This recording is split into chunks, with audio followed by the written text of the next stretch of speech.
হুম হুম এইবারই তো দাওয়াত।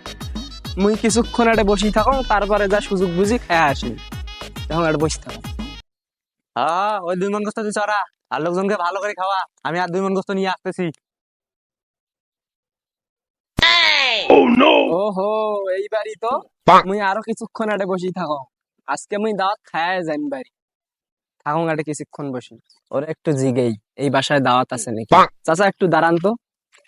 চাচা, এই বাড়িতে বলে বিয়া। কেন? মুই একটু ফ্রিতে খাই। ওরে মাদার চোদ, তুই ফ্রিতে খাবার চাস? তখন মোর বাড়ির আশেপাশে তখন না দেখো। চাচা আচ্ছা, তোমার বিয়ের বাড়ির আশেপাশে মুই যাবান না। তোর যেন না দেখি, কথা মনে রাখিস, আমি গেলাম। মুই না যাই, 500 টাকার ভাড়া করি আসছো, এই বিয়ে খায় যাই।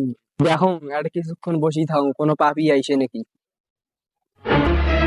হুন একটা মন লোক পাইছো চাচা, আরে কি হইছে? তুমি জানো না এখানে বিয়ের দাওয়াত? চাচা মুও তো দাওয়াত খানো হয় চাচা। তোমার দাওয়াত দিছে নাকি? না, আমাকেও দাওয়াত দেয় নাই, তুমি ফ্রিতে খাবার আছে। চল দুজনে ফ্রিতে খাই আসি। না না, একটু দাঁড়াই। একজনে তাজা মাংস বলে গেছে, তারপরে আমরা যাব বিয়ের বাড়িতে খাইতে। আমি বাগাসিয়াটি থাকতে আমার এলাকায় হয় বাল্য বিবাহ, হ্যাঁ দিছি না বিয়েটা বন্ধ করে। বিয়ে করা শখ মিটা যাবো খারাপ। দেখ দেখ, ওই যে একটা লোক আসতেছে, ওকে একটু জিজ্ঞেস করি। ভাই একটু দাঁড়ান। জি ভাই বলেন তো কি হচ্ছে? এমনিতেই পেরাই আছি, একটা বাল্য বিবাহ ছিল।